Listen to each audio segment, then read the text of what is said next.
ఆస్తుల పంపకాల విషయానికి వచ్చేసరికి మనం విల్ డీడ్ గురించి కానివ్వండి, లేదంటే గిఫ్ట్ డీడ్ గురించి కానీ వింటూ ఉంటాం. అసలు ఈ రెండింటికి ఉన్నటువంటి ప్రధానమైనటువంటి వ్యత్యాసం ఏంటి? అసలు వీటిని ఏ టైంలో ఎగ్జిక్యూట్ చేస్తే వీటి ద్వారా లాభాలు కలిగేటువంటి అవకాశం ఉంటుంది? సో ఈ రెండింటి ద్వారా కూడా ఫ్యూచర్లో వచ్చేటువంటి ఏదైతే డిస్ప్యూట్స్ ఉంటాయో, అంటే ఈ ప్రాపర్టీకి సంబంధించినటువంటి డిస్ప్యూట్స్ ఉంటాయో వాటిని అరికట్టేందుకు ఏమైనా వీలుంటుందో తెలుసుకునేటువంటి ప్రయత్నం చేద్దాం. మనతో మాట్లాడాలనుకున్నారు ప్రముఖ అడ్వకేట్ మంజీరా వెంకటేష్ గారు. ఒకసారి మేడంతో మాట్లాడు. మేడం, జనరల్గా మనం వింటూ ఉంటాం ఈ ప్రాపర్టీ డిస్ప్యూట్స్ వచ్చేసరికి ఎక్కువగా విల్ డీడ్ గురించి కానివ్వండి, గిఫ్ట్ డీడ్ గురించి వింటూ ఉంటాం. సో ఈ రెండింటికి ఉన్నటువంటి ప్రధానమైనటువంటి డిఫరెన్స్ ఏంటి మేడం? ఎవరు వీటిని ఎగ్జిక్యూట్ చేయొచ్చు? జనరల్గా గిఫ్ట్ అనేది ఇప్పుడు వీల్నామా గురించి మనం అంతకుముందు కొన్ని ఎపిసోడ్స్లో మాట్లాడుకున్నాం అంటే మన దీంట్లో. అయితే గిఫ్ట్ అంటే ఏంటంటే జనరల్గా ఇప్పుడు గిఫ్ట్ అనే వర్డ్ అంటే ఏంటి? ఇప్పుడు ఒకటి మనం గిఫ్ట్కి ఇచ్చాము అంటే ఈవెన్ ఇన్ జనరల్ వర్డ్లో కూడా లీగల్ టర్మినాలజీ కాకపోయినా కానీ గిఫ్ట్ అనేది ఒకసారి మనం ఎవరికన్నా ఇచ్చాము అంటే వెనక్కి తీసుకోవటానికి ఉండదు, అంటే రివోక్ చేయటానికి ఉండదు. అయితే ఆ గిఫ్ట్కి కావాల్సిన మెయిన్ ఇంగ్రీడియంట్స్ ఏంటంటే డోనర్, డోనీ అంటే ఇచ్చేవాళ్ళు, పుచ్చుకునేవాళ్ళు, యాక్సెప్టెన్స్ అంటే ఒకళ్ళు డొనేట్ చేస్తున్నారు, డోనార్ ఉండాలి, డోనీ యాక్సెప్ట్ చేయాలి దాన్ని. సో ఇవి ప్రధానమైనవి. At the same time gift అనేది కంపల్సరీగా రిజిస్ట్రేషన్ ఉండాలి.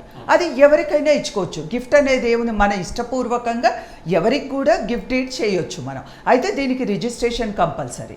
అయితే మళ్ళీ వీల్నామాకు వచ్చేసరికి రిజిస్ట్రేషన్ అనేది మ్యాండేటరీ కాదు. మనం అంతకుముందు కూడా చాలాసార్లు మాట్లాడుకున్నాం. ఒక ప్లెయిన్ పేపర్ మీద టెస్టేటర్ రాసిన ఇది అంటే తన ప్రాపర్టీ ఎవరికి ఇవ్వాలనే తన ఇంటెన్షన్స్ క్లియర్గా ఒక ప్లెయిన్ పేపర్ మీద పెట్టినా కానీ సరిపోతుంది.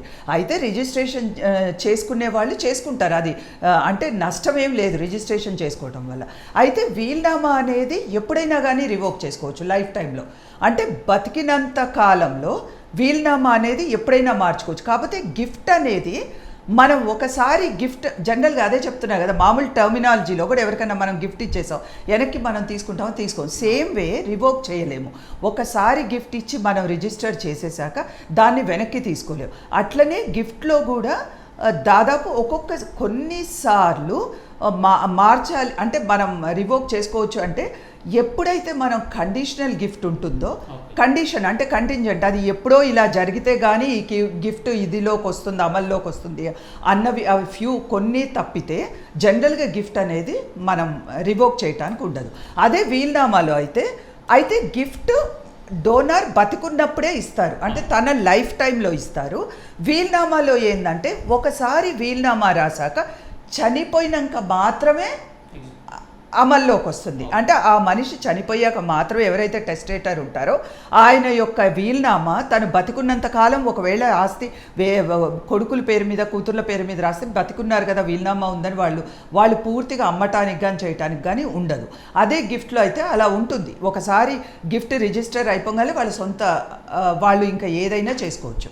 ఇప్పుడు మీకు ఒక ఎగ్జాంపుల్ చెప్తాను. అంటే అడ్వాంటేజెస్లోకి వచ్చేసరికి మనం అంటే లాభాలు మీరు అడుగుతున్నప్పుడు ఒక కేసులో ఏమైందంటే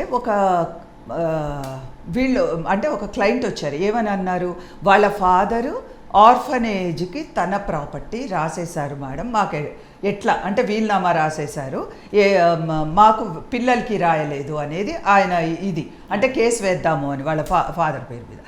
సో అలా రాసినప్పుడు ఫస్ట్ మనం చేయాల్సింది ఏంటంటే ఇది కేసు వేయకముందే ఇప్పుడు వీల్నామా ఆల్రెడీ రాసినప్పుడు దాన్ని చేంజ్ చేయొచ్చు కదా. ఇప్పుడు గిఫ్ట్ అయితే చేంజ్ చేయలేము. అంటే ఏ కారణాల వల్ల వేరే ఆర్ఫనేజ్కి రాసి ఉంటారు అది తెలుసుకోవాలి ఫస్ట్. మేబీ పిల్లలు ఉన్నప్పుడు బయట వాళ్ళకి రాశారు వీల్నామా అంటే ఎందుకు రాసి ఉంటారు అంటే తను ఉండే ఆర్ఫనేజ్ వాళ్ళు చేసే సేవా కార్యక్రమాలు నచ్చి ఉంటున్నాయా, లేకపోతే వాళ్ళకి ఇవ్వాలి పిల్లలు చూడలేదనే ఒక బాధ ఉందా. సో అక్కడ చెప్పగలిగింది మనం చేయగలిగింది ఏముంటుంది, కేసు వేసినా కానీ ఆల్రెడీ అక్కడ వీల్నామా మీద మనం ఎప్పుడేస్తాము వీల్నామా అనేది ఫస్ట్ ఆయన ఉన్నప్పుడు మనం వేయటానికి ఉండదు, అది తర్వాత అప్పుడు వేసినా కానీ ఆల్రెడీ రాసేసారు కాబట్టి తిన రైట్స్ ఏముంటాయి, ఏమీ లేవు. దాని బదులు ఈవెన్ వాళ్ళు లైఫ్ టైం ఇంకా ఉన్నారు కాబట్టి తను చూడగలిగాడు కాబట్టి వీల్నామా ఇట్లా బయట ఎవరికో రాస్తున్నారు అని తను చేయాల్సిందేంటి, తను చేసిన తప్పులు తల్లిదండ్రుల మీద కానీ ఎవరి మీద అయినా కానీ కరెక్షన్ చేసుకోగలిగితే మళ్ళీ బ్యాక్ వాళ్ళు ఎఫెక్షనేట్గా చేస్తే రేపు ఛాన్సెస్ ఉంటుంది వీళ్ళ పేరు మీద అనేది అక్కడ జరిగింది. కాకపోతే ఇక్కడ మనకి జనరల్గా వచ్చినప్పుడు ఏమవుతుందంటే లాస్ట్ మంత్ ఒక సుప్రీంకోర్టు జడ్జిమెంట్లో, అంటే లాస్ట్ మంత్ మే జడ్జిమెంట్లో ఇట్లనే ఒక ఫ్యామిలీ మెంబర్స్ మీద వీల్నామా అనేది లేదు కాబట్టి ఆ వీల్నామాని క్వశ్చన్ చేశారు. ఎవరు? ఫ్యామిలీ మెంబర్స్, భార్య పిల్లలు. అంటే దాన్ని సస్పీషియస్, అంటే జనరల్గా ఏంది, వీల్నామా రిజిస్ట్రేషన్ లేదు కాబట్టి సస్పీషియస్, ఇది ఫ్యాబ్రికేటెడ్ అనో ఏదో అంటూ ఉంటారు. ఒకవేళ రిజిస్ట్రేషన్ అయి ఉంటే కొంచెం ఇలా అనటానికి ఛాన్సెస్ తక్కువ ఉంటాయి. అయితే ఇక్కడ ఏంటంటే సస్పీషియస్ చేసినప్పుడు సుప్రీంకోర్టు ఏమన్నారు, అది వీల్నామా అనేది పిల్లల సొంత ఫ్యామిలీ మెంబర్స్కి రాయలేదు కాబట్టి అది అంటానికి లేదు.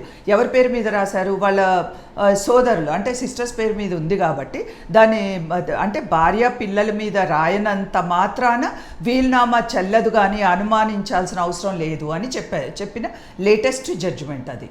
అంటే ఏంటి, వీల్నామా అనేది సెల్ఫ్ ఎక్వైర్డ్ ప్రాపర్టీ ఉన్నప్పుడు, ఆ ప్రాపర్టీ మనది అయినప్పుడు, మనం లాస్ట్ టైం కొన్ని వీటిల్లో కూడా మాట్లాడుకున్నాం, మనం సంపాదించేది ఈదర్ అది మన ఇంట్లో భార్య పిల్లలు సొంత ఫ్యామిలీ వరకే రాయొచ్చు, లేదా ఎక్స్టెండెడ్ ఫ్యామిలీకి రాయొచ్చు, లేదా ఈవెన్ ఫ్యామిలీనే వద్దనుకొని బయట వాళ్ళకు కూడా రాసే ఛాన్సెస్ ఉంటుంది. మేడం చెప్పండి, అంటే ఏ సమయంలో ఈ రెండిట్లో ఏ డీడ్ ఎగ్జిక్యూట్ చేస్తే బాగుంటుంది అంటారు? సో మెయిన్గా ఈ రెండు డీడ్లను ఎగ్జిక్యూట్ చేసేటప్పుడు కానీ రాసేటప్పుడు జనరల్గా ఎలాంటి జాగ్రత్తలు బేసిక్ జాగ్రత్తలు? ఈ రెండిట్లో మామూలుగా అంటే వాళ్ళ సందర్భాన్ని బట్టి ఉంటాయి శ్రవణ్. అంటే రాయటం అనేది ఇప్పుడు అడ్వాంటేజెస్కి వస్తే మాత్రం, ఇప్పుడు నేను ఇందాక అదే చెప్పా, ఒకసారి గిఫ్ట్ ఇచ్చేశాక పూర్తిగా వాళ్ళకి రిజిస్టర్ అయిపోయాక మనం వెనక్కి తీసుకోవటానికి ఉంటుంది. ఇప్పుడు ఇందాక చెప్పిన ఒక కేసులో మనం మార్చాలి అంటే వీల్నామాలో కోడిసిల్ అంటారు. అంటే వీల్నామాకు వచ్చేసరికి తను ఎంజాయ్ చేసిన నాళ్ళు ఆ ప్రాపర్టీని అనుభవించే ఛాన్స్ ఉంటుంది, ఇప్పుడు మనం బతుకున్నంత కాలం. మన తదాంతరం అంటే మన తరువాత అది ఎవరికి కావాలనే ప్రాపర్ అరేంజ్మెంట్ చేస్తే మనకి ఏదైతే మన ఇంటెన్షన్, మన కోరిక ఉందో దాని ప్రకారంగానే వాళ్ళకి వెళ్తుంది. సో అది ఇప్పుడు ఒకవేళ గిఫ్ట్ చేసాం, ఆల్రెడీ రిజిస్టర్ అయిపోయింది, తర్వాత మీకు అనిపించింది అయ్యో వీళ్ళకి తప్పు చేసా, వీళ్ళు కరెక్ట్ పీపుల్ కాదు అంటే మనం వెనక్కి తీసుకోవడానికి ఉండదు. సో అదే వీల్నామాలో మనం యాడ్ చేయాలన్న ఇంక ఎక్స్ట్రా ప్రాపర్టీస్ ఇప్పుడు నలుగురికి సమానంగా పంచినప్పుడు, ఫర్ ఎగ్జాంపుల్ చెప్తున్నాను, వీల్నామా ఆల్రెడీ బతుకున్నప్పుడే రాస్తాం కాబట్టి ఆ టెస్టేటర్ తనకి 4 పిల్లలు ఉంటే 2 కూతుర్లు 2 కొడుకులు ఫర్ ఎగ్జాంపుల్ చెప్తున్నా చేసినప్పుడు సమానంగా 4కి రాసినప్పుడు, ఒకవేళ తనకి మధ్యలో ఎవరన్నా తనని చూడక కానీ, అంటే ఏదన్నా తనకి మనసు హర్ట్ అయినప్పుడు కానీ, నచ్చలేదు వీళ్ళు అసలు ఎలిజిబిలిటీనే కాదు నాది అన్నప్పుడు, అడిషనల్గా రాయాలన్నా కోడిసిల్ అనేది ఉంటుంది. యాడ్ చేయొచ్చు, ఆల్టర్ చేయొచ్చు, సబ్స్ట్రాక్ట్ చేయొచ్చు, ఆ విల్లుని రివోక్ చేయొచ్చు. మన లైఫ్ టైంలో ఎంతైనా కానీ వీల్ని మార్చే ఛాన్స్. అదే అడ్వాంటేజ్ వీల్నామాకి దీనికి, ఈ 2 ఇన్స్ట్రుమెంట్స్లో. సో అప్పుడు చేసినప్పుడు తను మళ్ళీ ఆ షేర్స్లో భాగాలని ఈక్వల్ కాకుండా ఒకళ్ళకి, తనకి ఎవరైతే పోనీ ఫైనాన్షియల్గా లేరు, తనని చూస్తున్నారు అనుకునే వాళ్ళకి కానీ అట్లా మార్చే ఛాన్సెస్ ఉంటుంది. సో దీంట్లో మనకి జనరల్గా ఏంటంటే తన లైఫ్ టైం అంతా తను చూసుకోవచ్చు, తన లైఫ్ తర్వాత తన కోరికకి తగ్గట్టుగా వాళ్ళల్లో డివైడ్ కూడా అయ్యే ఛాన్స్ ఉంటుంది. ఇది వీల్నామాలో ఉండే ఇది.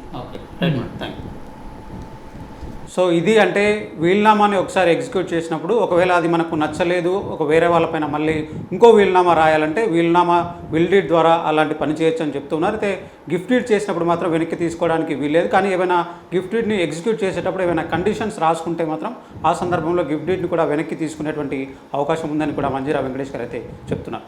వీడియో మళ్ళీ బాబుతో శ్రవణ్, ఏమైనా ఆంధ్రజ్యోతి, హైదరాబాద్.